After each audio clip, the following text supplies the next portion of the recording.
Donc, ce webinaire Augmenter le potentiel de votre comptabilité Sage Cloud va se concentrer en fait sur les outils connexes à la comptabilité, à Sage Cloud Comptabilité, que sont les états comptables et fiscaux et le logiciel d'immobilisation. Alors, petite présentation d'Extrémité. Donc, Extrémité, le leitmotiv, c'est faciliter votre transformation numérique. C'est une équipe d'une trentaine de passionnés qui travaillent ensemble au service d'entreprises qui leur ressemblent, parce qu'on est une PME de 30 collaborateurs, d'une vingtaine d'années d'existence maintenant. Nous avons la chance de compter parmi nous 650 clients, donc essentiellement des entreprises de la région. Donc, en étroite coopération avec nos partenaires et éditeurs de logiciels, on accompagne les PME des Hauts-de-France principalement dans leur transformation numérique et on contribue ensemble à l'innovation et à la création de valeur. Donc, cet accompagnement dans leur transformation numérique qu'on réalise auprès des entreprises, il est réalisable via une offre complète qui est adaptée aux besoins avec un objectif commun en fait, vous aider au mieux à travailler simplement donc sur vos outils, quels qu'ils soient. Donc, pour cela, on propose une offre transversale et globale unique en matière de sécurité, réseau, télécom, cloud, et une expérience client sur mesure avec des formations qui vous sont adaptées, des designs uniques pour ce qui est de la partie digitale. Voilà, Extrémité, c'est vraiment une entreprise à taille humaine qui est indépendante financièrement et avec un réel engagement sur le territoire régional des Hauts-de-France. En termes d'entreprises, on travaille avec des entreprises principalement régionales, comme je l'ai dit, mais également quelques entreprises sur la région parisienne et de tout type, que ce soit du service, du négoce ou de l'industrie, et également de tout secteur. Donc, comme vous pouvez le constater sur nos quelques références qu'on a le plaisir d'afficher ici, donc en matière d'agroalimentaire, des médias, des associations, des ESN comme nous, et même dans le secteur aussi de la santé. Voilà, donc on a un large panel de sociétés qui sont représentées parmi nos clients. Comme évoqué, nos domaines d'expertise, on est vraiment sur une offre transversale. Par exemple, l'offre cloud, c'est vraiment un exemple de cette transversalité, puisqu'aujourd'hui, ça recoupe plusieurs de nos compétences dans tous les domaines d'expertise, à savoir la sécurité informatique, donc soit de l'antivirus, mais également du conseil, les réseaux télécoms, donc que ce soit au niveau des serveurs, que ce soit au niveau de l'infrastructure, des machines virtuelles, etc. Le service de gestion dont j'ai le plaisir de faire partie, donc ce sont les logiciels, donc Sage Comptabilité, mais également la paye, également du CJ de comptabilité, CJ de paye et toutes les offres autour de la gestion commerciale.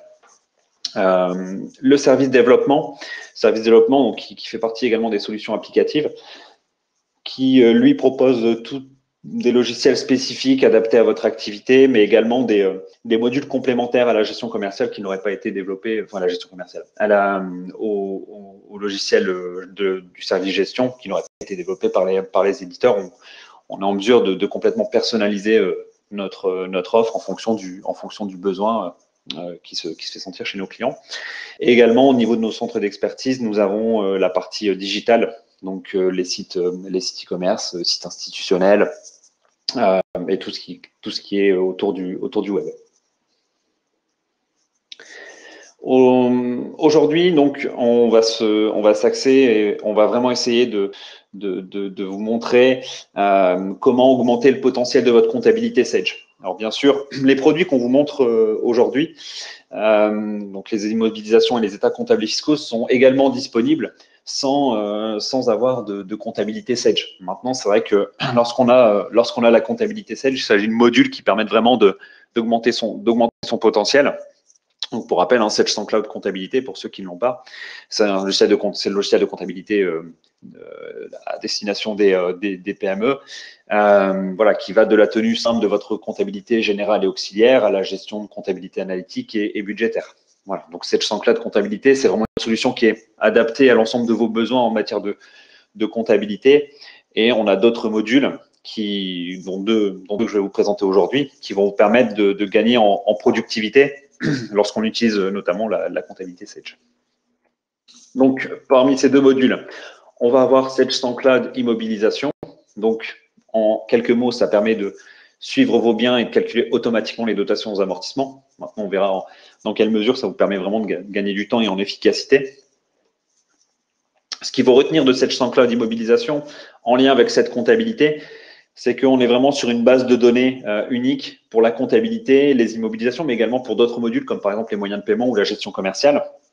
Lorsque vous voulez déployer un de ces modules, en fait, ce n'est pas une autre base de données, c'est vraiment quelque chose qui est complètement intégré. On parle parfois de RP. Voilà, on est vraiment dans cet environnement. Les états comptables et fiscaux, en une phrase, soyez autonome dans le traitement de vos déclarations fiscales. Voilà. Aujourd'hui, la plupart du temps, c'est vrai que c'est quand même assez fréquent d'avoir des liasses fiscales qui sont effectuées par les experts comptables. Voilà, les états comptables et fiscaux vous permettent de réinternaliser aussi cette compétence. Et donc, en quelques mots, le fonctionnement, on n'est pas sur une même base de données que la comptabilité. Par contre, il y a un lien qui est fort puisque c'est deux produits qui sont sur le même environnement. On va avoir une intégration des balances par la synchronisation en lecture directe dans la base de données de comptabilité aussi. Donc, on va pouvoir soit intégrer des balances lorsque ça vient d'autres logiciels, ça on le reverra après, mais également lire directement dans la base de comptabilité le solde des comptes. Et donc, pouvoir faire ces déclarations fiscales par le biais d'états comptables et fiscaux. Donc, je vous propose de commencer par Sage ECF, donc Sage états comptables et fiscaux. Par abus de langage, parfois je vais utiliser l'acronyme ECF. Effectivement, on parle bien de Sage états comptables et fiscaux ou de l'IAS, voilà, l'IAS fiscale parfois aussi, par abus de langage. L'atout de l'offre, ça permet quatre choses. Déjà, la dématérialisation fiscale. Ça va vous permettre d'émettre en fait en EDI l'alias fiscal, donc pour les différents régimes. Ça vous permet de notamment également envoyer des CVAE, EDI paiement, les l'IAS Group, pour ceux qui en ont, avec des communications mère-fille qui sont disponibles.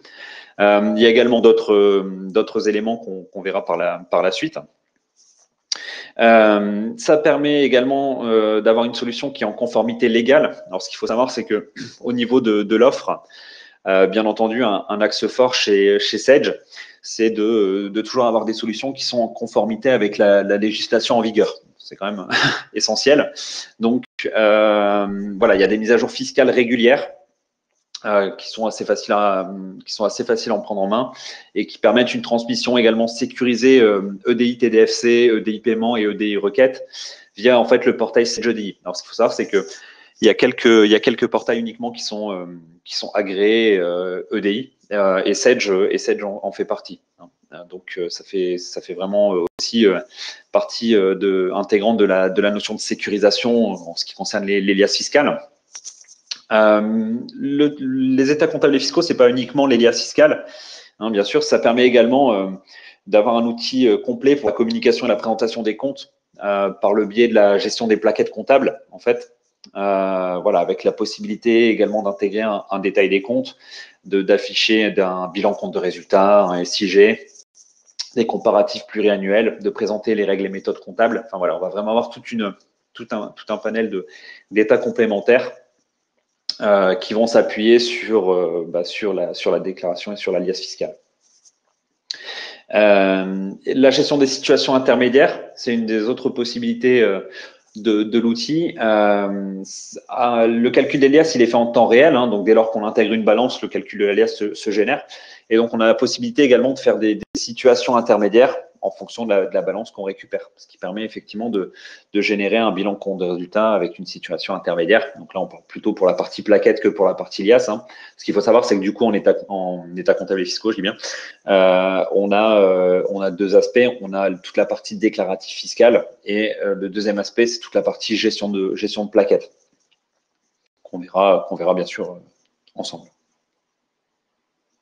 Alors, comment ça fonctionne?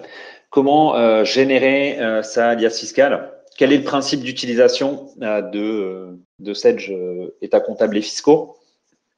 En fait, généralement, on va partir de Sage SaintCloud comptabilité, puisqu'on est dans l'optique d'optimiser Sage SaintCloud comptabilité. On va récupérer en fait une balance des comptes ou effectuer la lecture directe dans Sage comptabilité.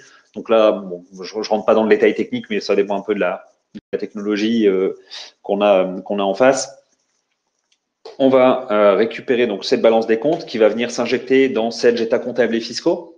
De Sage états comptables et fiscaux, on va aller générer et contrôler l'alias fiscal.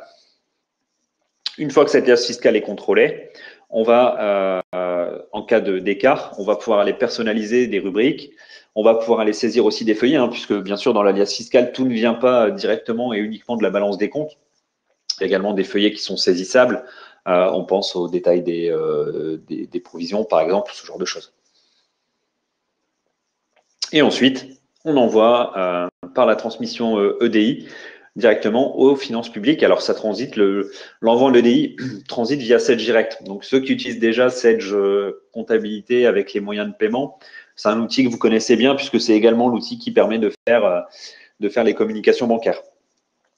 Donc, voilà pour le principe général de fonctionnement d'états comptables et fiscaux. Alors, en termes de paramétrage, ça va être assez simple puisque de toute façon, on va avoir déjà des rubriques qui sont entièrement préparamétrées. Donc, l'alimentation automatique de l'alias à partir d'une balance des comptes va être possible. Les regroupements de comptes à l'import de la balance seront également disponibles. On va pouvoir saisir même éventuellement directement des OD dans la balance qui est intégrée à états comptables et fiscaux plutôt que d'aller saisir une OD en comptabilité et puis refaire la petite manipulation d'intégration, même si ce n'est pas très long. On peut quand même déjà saisir des OD lorsqu'on veut faire, par exemple, des situations intermédiaires. On va pouvoir également reprendre des données qui ont été saisies sur une période antérieure. On va pouvoir personnaliser également ces formules de calcul, ces fourchettes, etc. Enfin, voilà, on va avoir tout un paramétrage, puisque bien sûr, comment ça fonctionne? Simplement au niveau des liasses au niveau des rubriques de l'alias plutôt, dans le bon sens. Les rubriques de l'alias vont venir aller interroger la comptabilité, enfin la balance de la comptabilité, et vont aller être réparties au niveau des différents champs de l'alias. Ces fourchettes de compte, elles sont déjà pré-paramétrées. Donc, on va juste aller adapter ce pré-paramétrage à vos spécificités. Maintenant, ce qui demande le plus de temps au final dans l'alias, c'est tous les feuillets saisissables, c'est-à-dire ceux qui ne proviennent pas directement de la comptabilité. Voilà, c'est ça qui demande le plus de temps. Mais vraiment, en termes d'optimisation, comme tout est déjà pré-paramétré, les éléments remontent déjà majoritairement dans les bons champs au niveau de l'alias fiscal. Donc, je vous ai dit tout à l'heure que pour simplifier, pour schématiser, je vous ai dit que c'était juste l'envoi de l'alias fiscal pour les régimes, pour les différents régimes. Donc, pour être un peu plus complet, on a le BIC normal simplifié, les BNC, les BA normal et simplifié, enfin normaux simplifiés, les SCI, les SCM. On peut également faire l'Elias Group mère et fille. On a également tout ce qui est feuillet 2065, 31, 35. On va avoir le formulaire de relevé de frais généraux 2067, les numéros 1330 CVAE. Enfin voilà, on va retrouver tout un ensemble de feuillets fiscaux. Donc, on va même pouvoir bien sûr générer le DEC loyer, qui se fait en 3 phases pour ceux qui l'ont déjà eu l'occasion de le faire par d'autres systèmes. Donc l'interrogation, puis le renvoi du DEC loyer. Voilà, on va vraiment avoir toutes les liasses fiscales réglementaires. On les reverra tout à l'heure dans la liste des états comptables et fiscaux. Je vous présenterai rapidement cette partie-là. En matière de productivité, on va vraiment avoir des assistants de création de dossiers, d'initialisation du nouvel exercice. On va pouvoir récupérer des paramétrages d'une société à une autre. Lorsqu'on a plusieurs dossiers, il n'est pas nécessaire forcément de faire plusieurs paramétrages. On va également avoir une gestion multi-dossier, notamment lorsqu'on fait la mise à jour fiscale, puisque régulièrement, il y a des mises à jour fiscales qui sont faites. La prochaine arrivant bientôt, on en reparlera un petit peu après aussi. Le calcul se fait toujours en temps réel de l'alias et on va pouvoir accéder vraiment au détail du calcul de chacune des rubriques. C'est-à-dire que je sais dire voilà pourquoi cette rubrique remonte tel montant. On va avoir des contrôles qui vont vous permettre de vérifier la cohérence de votre alias. Quelquefois, en fait, on va avoir des déséquilibres dans l'alias fiscal. Le logiciel, pour certains champs, vous laissera pas basculer en EDI si c'est pas équilibré, bien sûr. Donc, l'avantage encore, c'est que ça va vous permettre de gagner du temps sur les contrôles. Vous n'avez pas vous-même à repointer à la main tous les comptes. Le logiciel va avoir un certain nombre de contrôles de fourchettes qui sont intégrés et vérifier le bon équilibre et le bon report des bons montants dans l'alias fiscal. Voilà, on va avoir toute une signalétique qui va être mise en place vraiment là pour gagner en productivité. Il y a tout un tas d'outils qui permettent un peu de gagner du temps. Par exemple, on va également pouvoir récupérer les notions d'exercice antérieur, les champs qui sont calculés sur les exercices antérieurs avec des codes couleurs. On va pouvoir effectuer de l'import. Voilà, tout ça, ça va être intégré à la l'IAS fiscale. Donc, c'est vraiment un outil qui va vous permettre de gagner du temps. Comme je vous disais, le principe de base, en fait, en lui-même, il est assez simple puisque dans la comptabilité, on récupère une balance, on génère sa liasse et on transmet en EDI. Je vous montre comment ça se présente dans le logiciel pour que vous voyez un petit peu l'outil en lui-même. Alors, l'avantage, c'est que lorsque vous êtes dans un environnement comme l'environnement de Sage, si vous avez déjà la comptabilité ou un autre produit, vous n'allez pas être dépaysé par la structure du logiciel, puisqu'on va vraiment retrouver l'intui Sage avec les tuiles favorites vers les sociétés. On va retrouver les menus fichiers, édition, structure, traitement, état, qui fonctionnent de la même façon pour tous les logiciels. Dans structure, on va plutôt créer les éléments. Dans traitement, on travaille et dans état, on édite. On va vraiment retrouver ce système. D'ailleurs, quand on verra les immobilisations tout à l'heure, on retrouvera également ce système. Principe de base de l'outil. Je vous montre ici. Hop. Les données comptables. Donc, par défaut, la première chose à faire ici, c'est d'aller récupérer dans les données dans traitement, d'aller récupérer les données comptables. Donc, simplement en cliquant ici sur Balance COD, je vais avoir un petit bouton qui va me permettre d'aller intégrer ma balance. Alors, moi, je n'ai pas grand-chose sur 2020 pour le moment. Je vais aller sur 2019. Voilà. Et donc, j'ai un petit bouton ici d'intégration. Et donc, en 2-3 clics, voilà, je vais pouvoir supprimer la balance existante au profit des données à intégrer. Je fais fin et il va me réintégrer ce que j'avais. Vous voyez, la balance a été intégrée, ce que j'avais dans ma comptabilité. Là encore, c'est pas fermé. Si vous avez d'autres logiciels, la seule différence, entre guillemets, sur cette partie intégration, c'est qu'on va devoir cliquer ici sur intégrer et aller rechercher un format de fichier de balance. Voilà, donc c'est aussi une possibilité qu'on a. Maintenant, c'est vrai que c'est quand même plus commode, comme vous avez pu le constater, lorsqu'on a une comptabilité Sage. Je clique sur le bouton intégrer et ça s'importe tout seul. Une fois que j'ai récupéré ma balance, je vais pouvoir avoir mes différentes liasses et mes différents déclaratifs. Donc ici, dans liasses et annexes, je vais retrouver l'alias fiscal, les différents formulaires de 1257, 2258. Alors, je vous demande un petit instant. On me dit que l'image n'est plus nette. L'image n'est pas nette.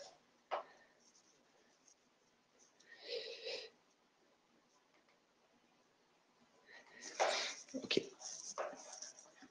Est-ce que ça va mieux? Alors, est-ce que c'est parce que je bouge vite la souris?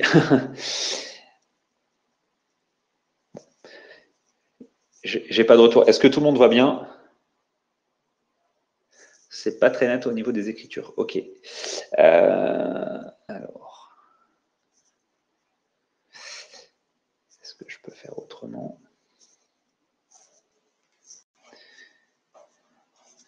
Est-ce que c'est parce que c'est petit?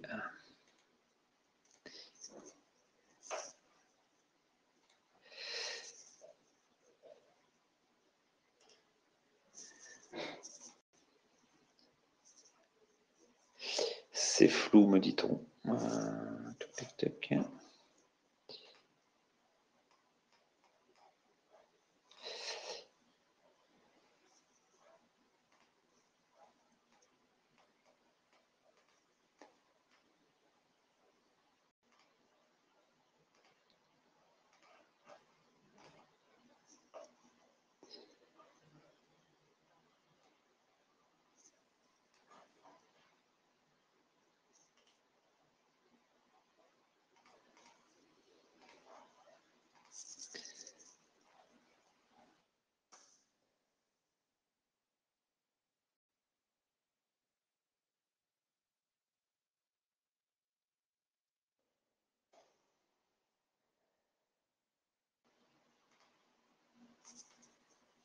Ok.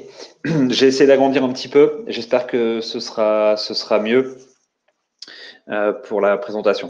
Alors, l'objectif, de toute façon, enfin, au-delà de vous montrer le logiciel, c'est surtout que vous compreniez la démarche et le fonctionnement du logiciel. C'est pas forcément, enfin voilà, je voulais vous montrer quelques écrans, mais l'idée c'est surtout que vous voyez bien l'objectif et le fonctionnement. En fin de compte, lorsqu'on intègre ici la balance et les OD, l'étape suivante, c'est d'aller communiquer via l'IAS fiscale. Et donc ici, lorsque je vais aller dans traitement l'IAS fiscale,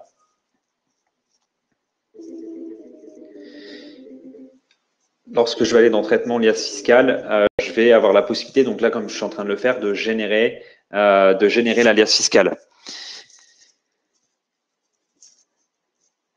Donc là, ça va tout me calculer, en fait, donc en reprenant la balance, ça va recalculer intégralement les différentes rubriques. Donc le chargement toujours de l'alias fiscal demande quelques secondes, puisque il doit remettre en gros tous les calculs dans les bonnes cases. Là-dessus, pour le coup, il n'y a pas vraiment de variation d'une société à l'autre, puisque, mis à part le nombre de comptes qui influe peu, on n'a pas vraiment de modification. Donc là, je vais avoir ici cet écran avec l'alias fiscal. J'espère que vous verrez suffisamment. Le principe étant de dire qu'ici, je vais retrouver tous mes feuillets de l'alias fiscal sur le côté gauche, avec ici les chiffres qui sont remontés depuis la balance de comptabilité que je vais retrouver ici. Et donc, à tout moment, je vais pouvoir aller visualiser et éventuellement afficher le calcul qui a été fait. Alors, simplement ici, dans rubrique, je peux faire voir le détail et je vais voir comment ça a été calculé par outil. Voilà. Donc ici, par exemple, dans mon exemple, je suis dans les immobilisations. Donc, dans la partie installation technique et matériel et outillage industriel, le logiciel, pour les acquisitions, il va aller regarder au niveau de mon compte 213 ce qui a été repris. Alors, c'est un peu plus compliqué que ça, puisqu'il y a des vérifications. Mais effectivement, on va vraiment aller rechercher le détail des comptes. Et donc, je vais pouvoir aller visualiser tout de suite ici la façon dont ça a été calculé. Je vais également pouvoir changer l'affichage ici pour voir les différentes références, puisque derrière, dans mon logiciel, je vais avoir en amont tout un paramétrage des rubriques LIAS, donc qui est déjà préeffectué. Donc, on n'apporte généralement que quelques modifications au fil du temps, en plus, en fonction des différentes LIAS fiscales qui sont effectuées. Et donc, par ce biais-là, je vais avoir ma LIAS fiscale qui va être effectuée. Je vais ensuite contrôler ma cohérence. Et donc là, le logiciel, il va me mettre des alertes en fonction de ce qui a pu se passer. Ben là, par exemple, j'ai un écart entre l'équilibre d'origine des affectations sur le 2058C. Je vais pouvoir double-cliquer et regarder un petit peu le test qui a été effectué. Donc là, le logiciel, il contrôle que dans mon 2058C-.al, j'ai bien la même chose que dans mon 2058C-ZH. Ce n'est pas le cas, donc il me dit le test est faux, il faut aller vérifier. Ici, je peux constater que effectivement, je n'ai pas de montants qui sont remontés. Et donc, je peux aller vérifier le pourquoi au niveau de la rubrique. Donc ça, c'est vraiment quelque chose qui est assez pratique, puisque vous voyez ici, on va avoir les liens. Et donc, je vais retrouver vraiment le détail du calcul. Donc, quelquefois, c'est des soldes qui sont remontés. D'autres fois, c'est des calculs qui se font, puisque bien sûr, il y a des sommes dans l'alias fiscal. Une fois que tout est OK au niveau de l'alias, j'ai plus qu'à aller, bien sûr, je vais pouvoir effectuer mes saisies, puisqu'il y a tout un tas de choses qui sont à saisir dans l'alias fiscal. Donc ici, je vais avoir un bouton saisir qui va me conduire en fait directement sur la saisie des données complémentaires LIAS. Et donc, par exemple, ici, je vais pouvoir aller renseigner donc, des champs en valeur. Et je vais avoir également ce qu'on appelle des tableaux illimités. Là, c'est lorsque je dois saisir des listes, par exemple des actionnaires ou des déductions diverses de frais. C'est un tableau illimité, voilà, que je peux aller saisir. Une fois que ça c'est fait, une fois que j'ai fait ma saisie, que j'ai contrôlé ma liasse au niveau contrôle des montants, un contrôle de cohérence. Donc là, les contrôles de cohérence, en fait, c'est Sage qui les fournit. Ensuite, j'ai mes contrôles EDI. contrôles EDI, qui sont en fait là les contrôles de la norme. Hein. Pour ceux qui font un peu de paye, c'est un peu comme le e-control DSN. En fait, ils ne contrôlent pas ce qu'on a mis dedans, mais ils contrôlent plus le formalisme et ils vérifient que tout est OK. Et si tout est OK au niveau des données, comme c'est le cas ici, je peux ensuite aller déclarer. Et dans ce cas-là, je vais pouvoir passer à mon étape de transmission et envoyer ma liasse ou mes différents formulaires. Alors, les formulaires 2257 et 2258, c'est des choses qui sont assez récentes. C'est notamment pour toutes les sociétés qui ont des entités à l'étranger et en Europe pour la déclaration de politique de prix de transfert. Alors, on va avoir tout un tas de déclarations annexes. Et ici, donc, je vais vraiment pouvoir aller transmettre donc, à l'OGA, à la Banque de France pour encore quelques temps. On verra après pourquoi. Et donc, passer ici étape par étape. Faire fin, et donc là, le logiciel, moi, je peux pas le faire parce que bien sûr, je n'ai pas de compte EDI, mais ça part directement sur le portail des impôts et l'alias est effectué. Donc vraiment, l'outil, je le requitte, c'est vraiment un outil qui va nous permettre, dans le principe, et si je retourne un peu sur la notion d'atout de l'offre, de dématérialiser, mais pas seulement, ça va permettre également d'être efficace sur la partie mise en conformité légale et dématérialisation fiscale. Un autre volet que j'ai pas abordé de ce fait en vous le montrant comme ça, c'est la partie, excusez-moi, c'est la partie plaquettes qu'on va également retrouver dans 7 états comptables et fiscaux. Donc les plaquettes, c'est quoi? C'est simplement des modules qui vont vous permettre, en cas de demande ou de contrôle des comptes ou alors par des audits externes ou autres, d'aller faire ici une plaquette.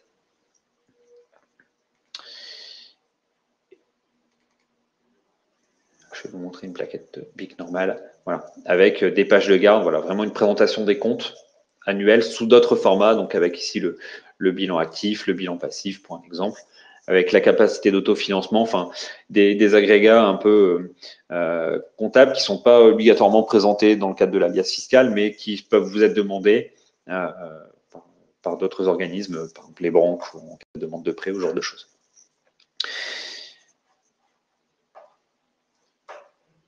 Au niveau des états comptables et fiscaux, voilà, j'espère que vous avez bien pu voir quand même l'écran, même si c'était pas parfait. Comme je disais, l'idée c'est vraiment que vous compreniez la philosophie, en quoi ça vous fait gagner du temps, c'est-à-dire qu'effectivement vous récupérez la balance des comptes, vous générez votre liasse, vous la contrôlez, vous la saisissez pour ce qui est à saisir, et ensuite vous l'envoyez.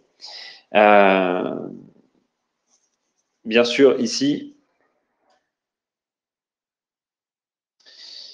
Petite news, j'en profite également pour ceux qui auraient déjà état comptable et fiscaux ou pour savoir un petit peu ce qui est sorti récemment. Donc le 7 janvier, donc tout récemment, hein, donc on n'a pas encore eu nous l'occasion de la tester, d'aller la visualiser ou autre, mais on a la version 14.10. Alors il y avait la version 14 qui était sortie au mois de juin, qui était la version compatible avec la dernière version de Sage Cloud Comptabilité.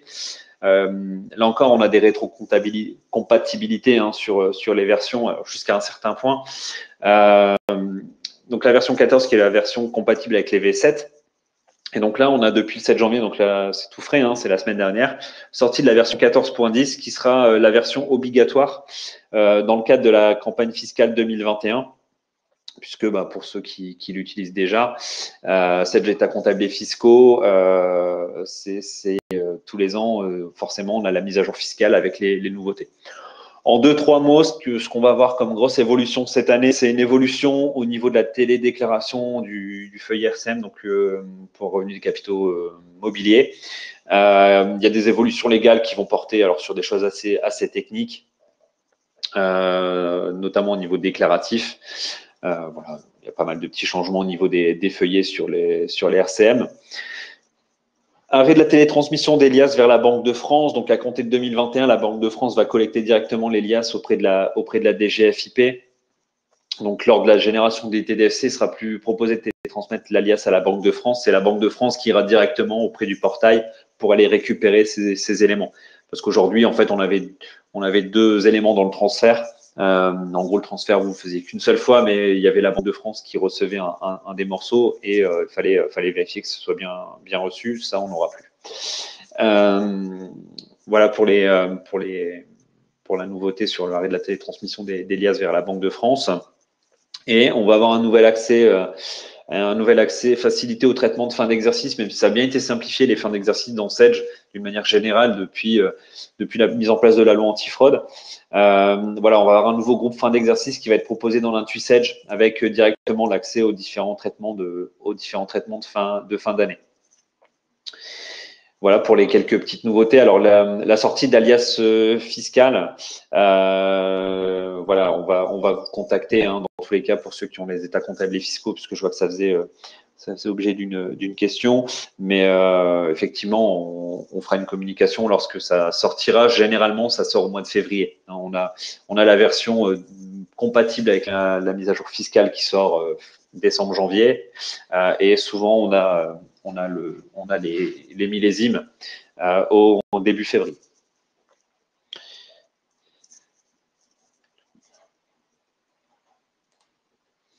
Autre produit connexe à Sage sans cloud comptabilité, Sage sans cloud immobilisation. Alors, quel est l'intérêt du module? C'est assez simple, c'est automatiser le traitement des immobilisations en toute conformité. Effectivement, les écritures d'achat d'immobilisation de la comptabilité seront transformées en fiches d'immobilisation. Vous allez pouvoir lier les immobilisations entre elles, les céder simultanément, etc. Donc, il va vraiment y avoir un gain de productivité sur le traitement des immobilisations. Ça assure également un suivi qui sera plus fin. Vous allez pouvoir donc gagner en productivité. Également en évaluant vos amortissements instantanément. Vous n'aurez pas besoin de suivre à côté sur des fichiers Excel. Vous choisissez votre mode et votre plan d'amortissement. Vous pouvez accéder aux amortissements économiques, fiscaux et donc aussi aux dérogatoires. Vous pouvez gérer les sessions partielles. Il y a vraiment une grande souplesse qui est apportée par les fonctions de fractionnement, de réévaluation du NIMO et de révision des plans d'amortissement. Vous allez pouvoir augmenter la productivité aussi, puisque ça s'interface complètement avec votre comptabilité. Donc, les écritures de dotation vont pouvoir basculer en comptabilité. Ça veut dire qu'il n'y a pas besoin de les ressaisir alors qu'elles sont déjà calculées en immobilisation. Voilà, on va vraiment avoir cet intérêt de gain de productivité, parce que derrière, le logiciel vous permet de suivre votre fichier d'immobilisation pour aller, in fine, mettre à jour en comptabilité les écritures de dotation. Comment ça fonctionne? Voilà, on va garder le leitmotiv un peu de cette présentation en se disant, voilà, l'objectif c'est de savoir comment ça augmente le potentiel de ma comptabilité, de ma comptabilité Sage. Donc, d'une part, j'ai Sage sans cloud immobilisation. D'autre part, j'ai Sage sans cloud comptabilité. Alors, ce qu'il faut savoir, c'est qu'effectivement, les deux outils, comme je disais tout à l'heure, c'est pas comme les états comptables et fiscaux. On va intégrer une balance, auquel cas, il n'y a pas vraiment besoin d'avoir une interconnexion qui soit forte. Là, on va vraiment être en lecture directe, et c'est même plus qu'en lecture directe, puisque ça, c'est le cas des ECF. On est vraiment sur la même base de données. Comment ça fonctionne? On va avoir des écritures comptables donc, qui sont en comptabilité, bien sûr. Les écritures comptables n'apparaissent pas dans les immobilisations. Par exemple, pour commencer du début de la chaîne, lorsque je reçois une immobilisation, lorsque j'acquiers une immobilisation, je vais aller saisir mes achats qui sont immobilisés au niveau du logiciel. Je vais avoir une fonctionnalité qui s'appelle la création des biens dans cette immobilisation qui va me permettre d'aller lire mon code journal, d'aller identifier en fonction de mes familles d'immobilisation les différents comptes qui sont immobilisés, et donc dire au logiciel, voilà, tu m'as identifié des comptes, des achats sur des comptes de classe 2, crée-moi les fiches d'IMO en fonction des montants qui sont renseignés. Et donc le logiciel va créer les fiches d'immobilisation en fonction des achats immobilisés. Alors bien sûr, il sera tout à fait possible de le gérer séparément, c'est-à-dire vous n'êtes pas obligé, si vous dites, moi je préfère créer manuellement les fiches en immobilisation parce que ça me permet de faire d'autres vérifications, vous pourrez tout à fait le faire. Une fois que cette étape de création de fiches d'immobilisation est effectuée, donc là, toujours dans les immobilisations, je vais opérer ce qu'on appelle le calcul des dotations. Donc, je vais vérifier effectivement que les dotations sont correctes, que j'ai bien mis mes durées d'amortissement également, que effectivement si j'ai eu des sorties d'immobilisation, je les ai bien renseignées dans mon logiciel. Donc, je vais faire en fait le suivi courant de mes fiches d'immobilisation et ensuite je vais pouvoir aller calculer mes dotations. À l'issue du calcul des dotations, un des objectifs du logiciel d'IMO, c'est de pouvoir vous sortir les éditions qui vous sont peut-être couramment demandées par votre expert comptable, à savoir l'état des amortissements, l'état des immobilisations, l'état des immobilisations sorties. Donc, je vais vraiment avoir mon édition de contrôle directement dans le logiciel. Une fois que mes éditions sont OK, que toute ma révision comptable est faite et que mes IMO sont justes, eh bien, j'ai juste à cliquer sur le bouton de mise à jour comptable qui va me permettre de là générer mes écritures de dotation au niveau de la comptabilité. Donc là, quelque part, la boucle est bouclée. J'ai mes achats immobilisés qui proviennent de mes écritures comptables. Je vais avoir une création automatique des biens qui va me permettre de recréer mes fiches en IMO. Ensuite, je vais calculer mes dotations, éditer et mettre à jour en comptabilité. Comment le logiciel d'IMO se présente? Je vous le montre également. Là encore, comme pour les états comptables et fiscaux, alors j'espère que ce n'est pas flou. Comme pour les états comptables et fiscaux, on va avoir les mêmes menus, puisque c'est ceux de la comptabilité, où je vais retrouver structure, traitement, état. Dans le menu structure, bien sûr, je vais retrouver mes fiches d'immobilisation. Donc, si je prends une fiche d'immobilisation, par exemple, des étagères, je vais leur indiquer de quelle famille elles font partie, puisque ça va me permettre de notamment déterminer par défaut tout le paramétrage du plan d'amortissement. Je sais que voilà, tout ce qui est mobilier, par exemple, c'est 15 ans, que c'est du linéaire et que la date de départ, c'est la date de mise en service. Eh bien, ça dépend de la famille. Bien sûr, ça ne veut pas dire que je ne peux pas le changer. Mais au moins, ça me permet d'avoir un paramétrage par défaut et donc de gagner du temps lorsque je paramètre mes fiches. Je vais pouvoir aller ensuite au niveau de mes paramètres. C'est pareil. Ici, je vais avoir tout un paramétrage comptable. En gros, c'est le paramétrage des dotations qui vont être effectuées en fin d'année.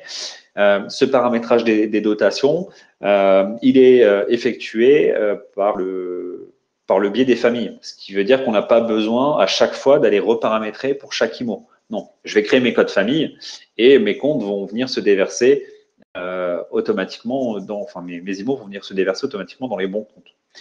Alors, ici, j'ai une notion importante qui est la famille d'immobilisation dans laquelle je vais vraiment aller enregistrer mes paramétrages par défaut des IMO.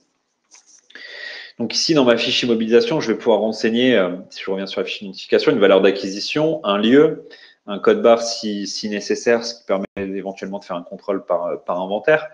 Je vais pouvoir gérer les numéros de série, gérer les natures fiscales, gérer les immobilisations composées. Voilà, je vais vraiment avoir tout cet aspect-là. Et ici, dans le bouton plan, je vais pouvoir aller consulter mon plan d'amortissement. Si je n'ai pas rencontré de soucis au niveau de mes plans d'amortissement, vous voyez, par exemple, ici sur 2019, a priori, effectivement, ça devrait bien être ça. Alors là, ici, sur cette IMO, c'est un exemple, mais dans mon historique, j'ai révisé ma durée. En fait, je m'étais trompé. Je l'ai amorti sur 15 ans, alors que je pouvais l'amortir sur 10 ans. Et donc, j'ai fait une révision du plan d'amortissement qui me permet de régulariser ce traitement. Je vais prendre ici, je vais pouvoir, une fois que j'ai géré toutes mes IMO, donc je vais pouvoir recréer aussi également de nouvelles fiches. Comme je vous disais tout à l'heure, je vais pouvoir faire une création automatique des biens. Si je vous montre un petit peu ici, je vais pouvoir aller regarder au niveau de mes comptes. Alors, soit je filtre sur les comptes, soit je filtre sur les codes journaux. Et je vais pouvoir dire, voilà, moi, je veux voir tous mes comptes de classe 2, de 999 par exemple. Je vais afficher, ici, j'ai acheté un graveur à eau, c'est vrai, compte 215. J'ai une installation d'un groupe dépoussiérant, une Jeep et un achat de PC. Donc voilà, je vais pouvoir ici, vous voyez, créer mes fiches d'IMO. Si je fais OK, le logiciel me crée bien mes 4 fiches IMO. Donc il va me les mettre à la suite au niveau de la codification. Voilà. Je vais vraiment les retrouver ici. Donc là, j'ai une numérotation qui a été mise. Du coup, il incrémente sur ma numérotation. Et donc ici, le logiciel, il a identifié que c'était un compte 218-300 et que donc, ça faisait forcément partie de la famille des matériels bureau informatiques. Ce qui fait que derrière, il a su en déduire tout le reste du plan comptable, déjà pour les dotations, mais également les durées d'amortissement. À l'issue, je vais pouvoir donc faire mon calcul des amortissements qui valide en fait mon calcul. Maintenant, le logiciel, c'est un logiciel qui est très souple et donc on va vraiment avoir la possibilité de réadapter le paramétrage. C'est-à-dire si je me suis aperçu que j'avais fait une erreur, je peux annuler mon calcul pour pouvoir ensuite derrière aller apporter ma modification. Donc là, il m'a fait le calcul des dotations et donc je vais pouvoir sortir mes éditions légales, état des émos, état des amortissements. Par exemple, je vais sortir mon état des amortissements avec ici tout un tas de critères de filtres qui sont disponibles. Par exemple, je ne veux voir moi que mes amortissements économiques parce que je ne fais pas de fiscal. Je ne veux pas avoir une rupture par contre, mais je veux plutôt voir une rupture par exercice d'acquisition, par exemple. Je vais pouvoir tout à fait le faire. Et lorsque je fais OK ici,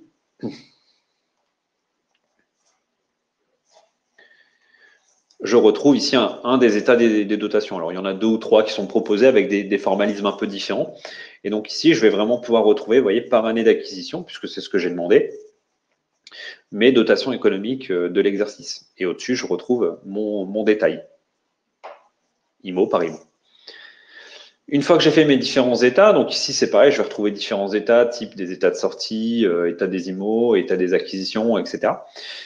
Je vais pouvoir contrôler mon journal comptable. Ce qui est conseillé de faire, hein, c'est un peu comme pour les moyens de paiement ou la gestion commerciale ou même la paye, pour ceux qui l'utilisent. C'est toujours bien de vérifier ce qui va me basculer comme écriture, même si tout est bien paramétré et que logiquement tout est bon. La confiance n'exclut pas le contrôle, comme on dit. Donc il ne faut pas hésiter à aller consulter le journal comptable. Mais une fois que ça c'est bon, je peux juste faire traitement, mise à jour de la comptabilité et cliquer sur le bouton comptabiliser pour que le logiciel me bascule mes écritures de dotation. Donc ici, par exemple, je peux cliquer sur le bouton comptabiliser et moi je ne veux pas clôturer là-dessus. Et donc là, le logiciel il va passer à ma place toutes les écritures de dotation. En soi, comme tous les calculs sont faits, etc., il n'y a pas vraiment de complexité. Le tout, effectivement, c'est d'avoir un suivi régulier, j'ai envie de dire, des immobilisations. C'est aussi ce que permet le logiciel, c'est de se dire, OK, moi, je vais vraiment suivre mes IMO, donc je vais fiabiliser ma gestion des IMO et également, je vais gagner du temps parce que derrière, je n'aurai pas à ressaisir, mes immobilisations. Et donc là, si je vais en comptabilité, je vais retrouver mes immobilisations, mes dotations aux amortissements qui ont été passées. Donc, lorsque je vais ici, donc j'ai plusieurs options. Hein, l'objectif, c'est pas forcément aujourd'hui de vous montrer le détail de toutes les options disponibles dans le logiciel d'immobilisation, mais je vais retrouver ici au niveau de mes journaux de saisie, donc certainement dans mon journal d'OD.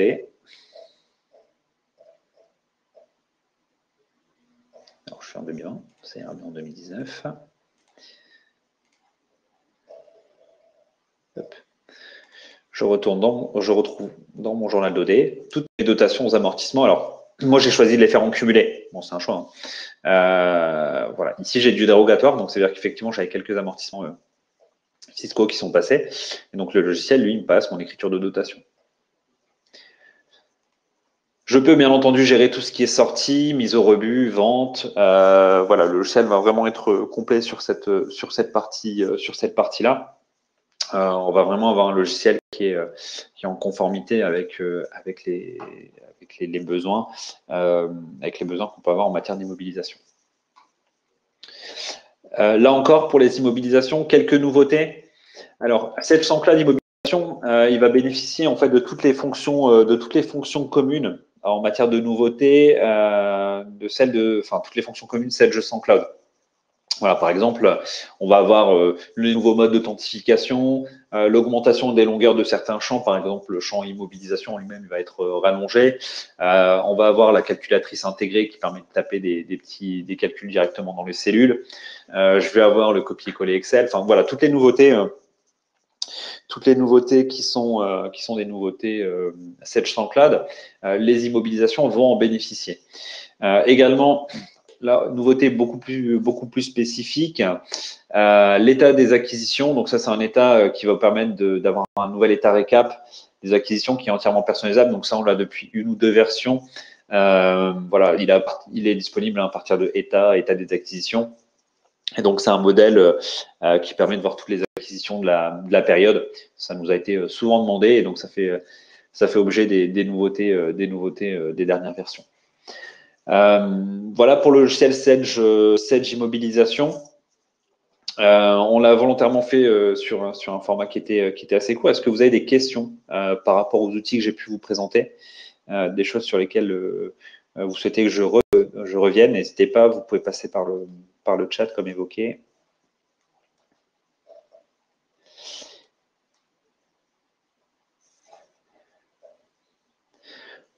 En tout cas, comme on disait tout à l'heure, vous allez pouvoir retrouver cette vidéo de présentation des deux outils et surtout l'idée, comme je vous disais, c'était vraiment de vous montrer l'intérêt des modules, à quoi ça sert et dans les grandes lignes, quelle est la philosophie du produit et comment ça fonctionne. Vous pouvez le retrouver sur notre chaîne YouTube. Il ne faut pas hésiter. Et puis, bien sûr, on se tient à votre disposition pour tout renseignement concernant ces deux outils. Vous pouvez passer par le chat si vous le souhaitez. Je peux également même ouvrir vos micros si vous préférez, si vous avez des questions.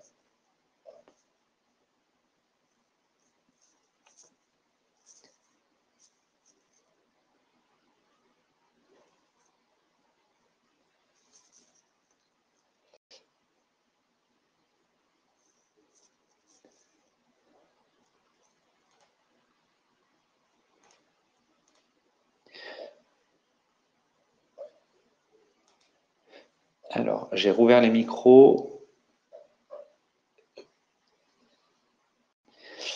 A priori, tout est clair. Ben, écoutez, tant mieux. Donc, le prochain webinaire sur Sedge sans Cloud, il se tiendra le 11 février. Il portera sur Sedge recouvrement créance et sur Sedge trésorerie. Eh bien, écoutez, je vous remercie de votre attention. Je vous souhaite une bonne journée et puis à bientôt.